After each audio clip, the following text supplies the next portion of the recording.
In the heart of Seoul's most exclusive restaurant, a mistake usually costs you your job.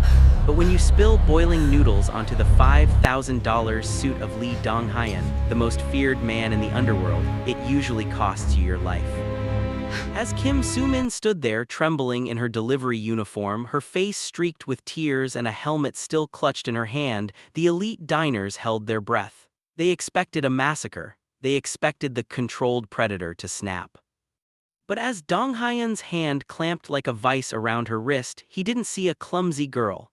He saw the horrific, jagged bruises peeking from under her sleeve, marks that mirrored a sister he failed to save years ago. Tonight, the man who views mercy as a fatal flaw is about to make a choice that will set the entire city on fire. For the first time in his life, the monster has found something worth protecting. The heavy crystal chandeliers of the Crystal Pavilion cast a shimmering, amber glow over the room, catching the light on polished silverware and expensive silk ties. It was a space defined by hushed conversations and the rhythmic, low clinking of vintage wine glasses. In the far corner, at a table that commanded the entire room, sat Lee Dong-Hyun. His presence alone was enough to lower the volume of every other diner. He was a mountain of tailored wool and cold calculation, his dark hair slicked back with a precision that mirrored his reputation. Around him, the air felt thick, as if the patrons were holding their breath, careful not to disturb the ghost of Seoul while he conducted the business of the underworld. Suddenly, the elegant silence was shattered by a sharp, jarring clatter. A heavy ceramic tray struck the edge of the mahogany table, sending a bowl of steaming noodles and dark sauce cascading across the pristine white tablecloth and onto Dong-Hyun's lap. The sound of breaking porcelain echoed like a gunshot through the vaulted ceiling. Every head in the restaurant snapped toward the source of the commotion. The well-dressed patrons froze mid-sentence, their forks suspended in midair as a collective wave of dread swept over the room. They knew the rules of this world. An insult to the boss was an invitation for disaster. Standing in the center of the wreckage was Soo-Min. She looked entirely out of place, her black K-Food Rush delivery helmet still strapped to her head, signaling the frantic urgency of a girl who had been running against the clock all night. Her shoulders were hunched, her breath coming in ragged, shallow gasps as she stared down at the dark stains spreading across the boss's expensive trousers. "I am so sorry," she stammered, her voice thin and trembling. Her eyes were glossy, wide with a terror that went far beyond the fear of losing a job. As she reached out with a napkin, her hands shook so violently that she could barely hold it. In her panic, the beige fabric of her sleeve pulled back, revealing a flash of deep, mottled purple against her pale skin. They were fresh bruises, harsh and jagged, marking her like a target. Dong-Hyun didn't move. He didn't shout or recoil from the hot food. He simply looked down, his sharp jawline set, his eyes focusing with intense, observational awareness, not on the ruined suit but on the trembling, marked arm of the girl who was now bracing for a blow that she clearly expected to come. The silence in the Crystal Pavilion was no longer just quiet. It was a physical weight, pressing down on the patrons who watched with bated breath. Lee Dong-Hyun did not move to wipe the broth from his lap, nor did he signal for his security detail to remove the intruder. Instead, his hand shot out with the speed of a striking viper, his fingers locking firmly around Soo-Min's wrist as she reached toward him with a damp napkin. The girl let out a small, sharp gasp, her body tensing as she braced for the violence that usually followed such a gesture in this world. But the explosion of rage never came. Dong-Hyun's grip was steady, not crushing, and his eyes, usually as cold as the Siberian winter, were fixed with a terrifying, singular focus on her exposed forearm. Under the harsh glow of the chandeliers, the dark purple and red marks were impossible to ignore. They weren't the result of a fall or a clumsy accident. They were the unmistakable thumbprints of someone who had held her down, the jagged lines of a struggle she had clearly lost. Soo-Min tried to pull away, her glossy eyes darting to the floor in a desperate attempt to hide the shame burning in her chest. I'll pay for the cleaning," she whispered, her voice cracking with exhaustion and fear. Dong-Hyun ignored her words entirely. He wasn't looking at the girl anymore, he was assessing the damage done to her. His jaw tightened, a small muscle flickering in his cheek, the only sign of the moral processing happening beneath his calm exterior. He recognized the patterns of the bruises. They belonged to the Shadow Creditors, a low-level syndicate known for their lack of honor and their habit of bleeding the defenseless dry. The restaurant patrons whispered among themselves, their faces pale with a mix of discomfort and morbid curiosity. They expected the controlled predator to cast her aside. Instead, Dong-Hyun slowly stood up, his massive frame dwarfing the trembling girl. He didn't let go of her wrist. With surprising gentleness, he turned her arm slightly to see a fresh red smear on her cheek, a mark he now realized was a strike, not sauce. In that moment, the predator's instinct shifted. This wasn't about a ruined dinner or a breach of etiquette. It was about a debt of a different kind. He looked into her wide, swollen eyes and saw the same look of a trapped animal he had seen decades ago in his own sister. The decision was made in the silence. He wouldn't just let her go, he would find out who had touched what belonged to his city. As the heavy silence of the Crystal Pavilion pressed in, the vibrant purple on Soo-Min's arm began to blur before Dong-Hyun's eyes, replaced by a memory he had spent 15 years trying to bury. The scent of expensive wine and Wagyu beef faded, replaced by the metallic tang of rain and the stale smell of a basement apartment in the slums of Incheon. In his mind, he was no longer the ghost of Seoul, but a 20-year-old boy named Lee, desperate and powerless. He saw his younger sister, Hana, sitting on a threadbare mattress. She had been just like the girl standing before him now, eyes glossy and swollen, a K-Food Rush helmet discarded on the floor because she had been working 3 jobs to pay off their father's gambling debts. He remembered the way she had tried to pull down her sleeves to hide the same mottled bruises he saw now, the signature handiwork of the shadow creditors. "It's nothing, Opa," she had whispered, her voice breaking just as Soo-Min's had, but it hadn't been nothing. Because he had been too focused on his own survival within the lower ranks of the syndicate, he had told her to be patient. He had believed that sentiment was a liability. He had waited for a logical moment to strike back, and in that delay he had lost her forever. The syndicate hadn't wanted the money, they had wanted to make an example. He had found her too late, her tiny frame broken by the same men who now thought they could operate in his city with impunity. The memory surged through him like a physical blow, a suppressed protective instinct finally breaking through years of moral detachment.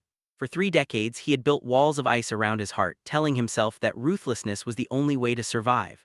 But looking at Soo-Min, he realized that the same monsters were still hunting the same innocent victims, and this time he was the one with the power to stop them. The small tattoo on the side of his neck seemed to pulse as his jaw tightened. The $67 in a register or a few spilled noodles didn't matter. What mattered was the debt of blood that had never been settled. He wasn't just a boss anymore, he was a brother who had finally found a chance to keep a promise he had made to a ghost. Lee Dong-Hyun released Soo-Min's wrist, his touch lingering for a fraction of a second as if transferring a silent promise of safety. Without looking away from her, he made a sharp, nearly imperceptible flick of his fingers. In an instant, 2 of his most trusted men, shadows in well-tailored suits, detached themselves from the restaurant's perimeter and slipped out into the humid Seoul night. They didn't need words. They knew the ghost of Seoul wanted the trail of the K-Food Rush helmet cold and fresh. Soo-Min scrambled out of the Crystal Pavilion, her heart hammering against her ribs like a trapped bird. She didn't notice the black sedan trailing her delivery bike at a distance as she wove through the neon-lit maze of Gangnam and into the darkening, narrow alleys of the outskirts.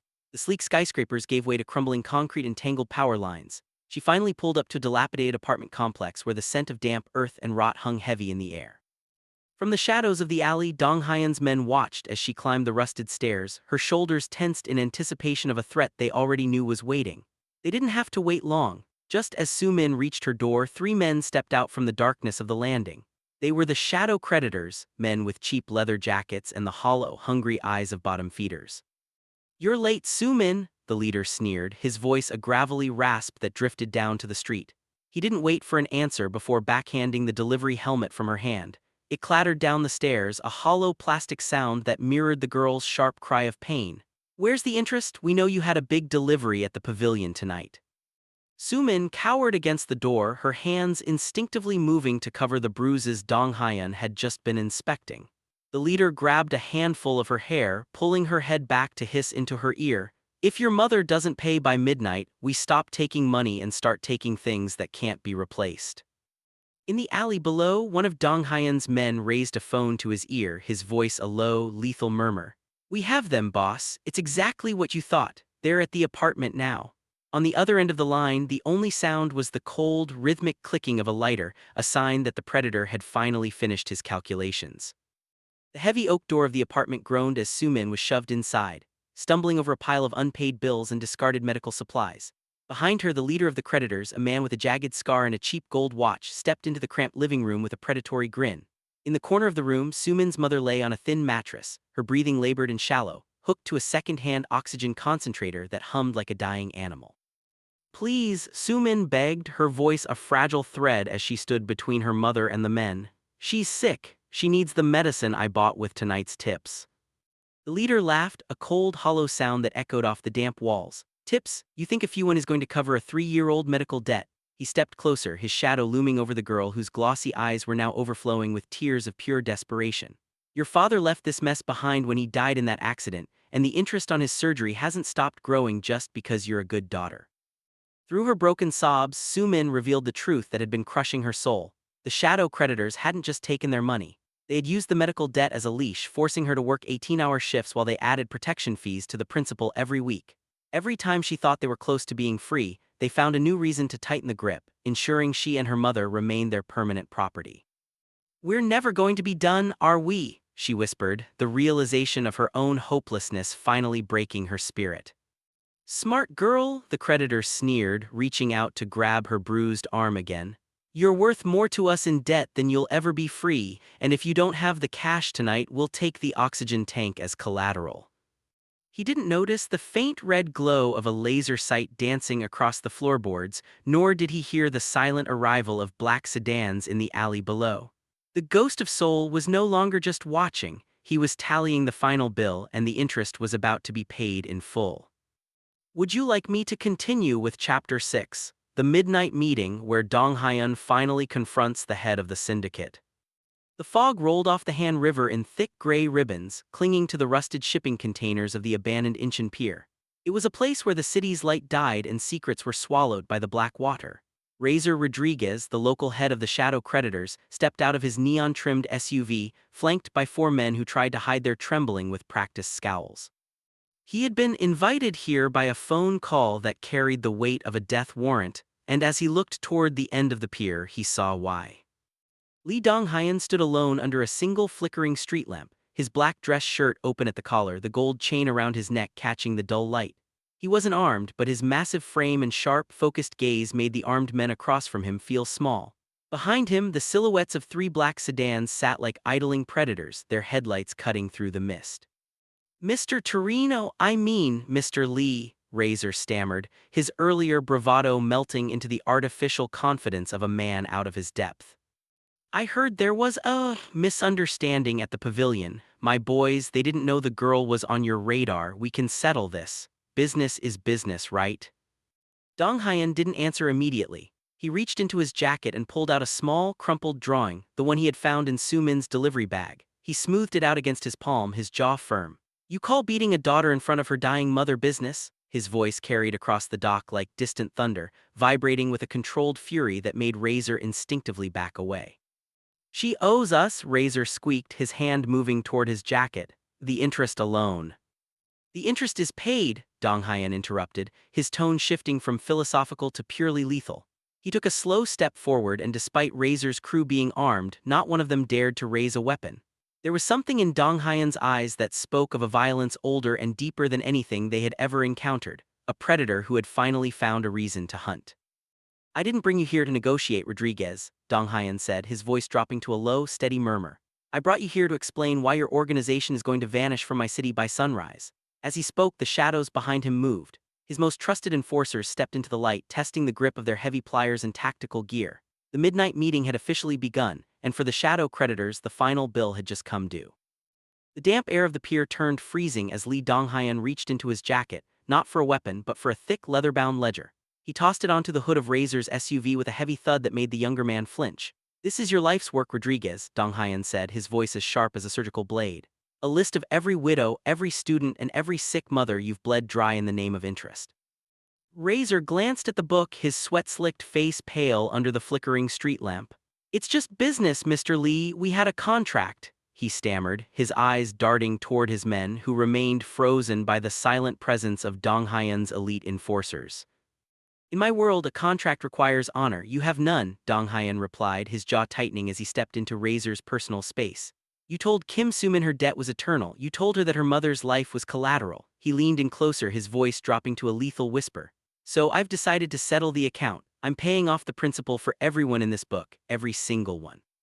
Razor's eyes widened with a brief flicker of greed, but it was quickly extinguished by the look in Dong-Hyun's eyes. You're paying it all. That's millions, Mr. Lee." "I'm paying it with your assets," Dong-Hyun corrected, his tone conversational yet final. Behind him, his men began unloading heavy equipment from the sedans, not guns, but high-speed industrial shredders and digital bypass tools. By dawn, your bank accounts will be emptied into a trust for these families. Your properties will be liquidated. Your cars, your jewelry, even the gold in your teeth, it all belongs to the people you've terrorized. Razor let out a desperate, strangled sound, his hand moving instinctively toward his holster. Before his fingers could even graze the leather, Dong-Hyun's hand locked onto his wrist in a mirror image of how he had held Soo-Min in the restaurant. The controlled predator didn't squeeze, he simply held the man in place, an immovable force of nature. "You wanted to know about interest, Rodriguez?" Dong-Hyun asked, his gaze fixed on the man's terrified face. "The interest on a debt like yours is paid in fear, and tonight you're finally going to find out how much you owe." He signaled to his men, and as the industrial shredders began to roar, Razor realized that the ghost of Seoul wasn't just taking his money, he was erasing his existence. The following evening, the Crystal Pavilion was significantly quieter, the usual hum of high-stakes deals replaced by a heavy, expectant air. Lee Dong-Hyun entered the restaurant with his usual measured stride, but today he was not wearing his signature black suit. Instead, he wore a crisp, clean white shirt, its starkness a silent signal that the stains of the previous night, and the violence required to wash them away, had been addressed in full. He did not head for his corner table. Instead, he carried a warm, insulated bag bearing a different logo than K-Food Rush. In the back of the kitchen, sitting on a crate near the staff entrance, was Kim Soo-Min. She had been relieved of her delivery duties for the night, her helmet resting on the floor beside her like a discarded shell. Her eyes were no longer glossy with terror, though they remained watchful and weary. As the heavy door swung open, she instinctively tensed, her hand moving to cover the fatting bruises on her arm, until she saw the polished shoes of the man standing before her. "You shouldn't be here," she whispered, her voice still thin but lacking the desperate edge of the night before. "I haven't been able to raise the money for your suit yet." Dong-Hyun didn't answer with words. With the same controlled intensity he used to command his empire, he set the bag down on the prep table and opened it. The aroma of rich, medicinal beef bone soup, the kind usually reserved for those recovering from long illnesses, filled the cramped space. He pulled out a fresh bowl of noodles, their steam rising in a gentle, fragrant cloud. "Your debt is settled, Soo-Min," he said, his voice a low, steady rumble that seemed to anchor the girl to the floor. "The men who came to your door will not be coming back, not tonight, not ever." He placed a pair of silver chopsticks beside the bowl and stepped back, giving her space. Soo-Min looked from the food to the man who had been the source of her greatest fear just 24 hours earlier. In his furrowed brow and sharp, focused eyes, she no longer saw a predator. She saw a man who had finally finished a long-overdue conversation with his own conscience. "Eat," he commanded softly. "A girl who carries the weight of her family needs her strength." As Soo-Min took her first bite, the warmth of the soup finally reaching the cold, hollow parts of her chest, Dong-Hyun watched her with observational awareness. He wasn't just a boss anymore, he was a silent judge who had finally delivered a verdict in favor of the innocent. 6 months later, the morning sun reflected off the glass facade of the newly established Soo-Min's Garden, a boutique flower and gift shop located in a peaceful corner of the Gangnam district. Behind the counter, Kim Soo-Min stood with her head held high, the heavy black delivery helmet replaced by a simple, professional apron. The dark purple bruises had long since faded, leaving behind a young woman who moved with a grace and confidence that seemed impossible on the night the tray had fallen. A sleek black sedan pulled to the curb, and Lee Dong-Hyun stepped out, his presence still commanding the attention of the entire street. He entered the shop not as a feared predator, but as a frequent visitor whose arrival brought a sense of stability rather than dread. He paused to look at a small, framed photo on the shelf, a picture of Soo-Min's mother sitting in a sunlit garden, her breathing steady and her face full of life. The medical debts and the shadow creditors, now nothing more than a bad memory. "The shipment for the pavilion's centerpieces is ready, Mr. Lee," Soo-Min said, her voice steady and warm. She no longer flinched when he reached toward the counter. Instead, she met his sharp, focused gaze with complete trust. Dong-Hyun nodded, his jaw firm but his expression softer than the city had ever seen it. He looked around the shop, realizing that while he had spent decades taking whatever he wanted through fear and calculation, this small corner of peace was his greatest achievement. He had discovered that true power didn't lie in the weight of his fist or the depth of his coffers, but in the ability to stand between the innocent and the monsters of the world. As he turned to leave, Soo-Min handed him a single, perfectly bloomed white carnation, a symbol of the purity and protection that now defined their bond. Dong-Hyun placed the flower in his jacket pocket, right over his heart, a silent tribute to the ghost of his sister and the living girl who had taught him how to be a different kind of boss. The ghost of Seoul still walked the streets, but he was no longer alone in the dark. He had finally learned that sometimes, the smallest hands carry the greatest power to change the heart of a giant.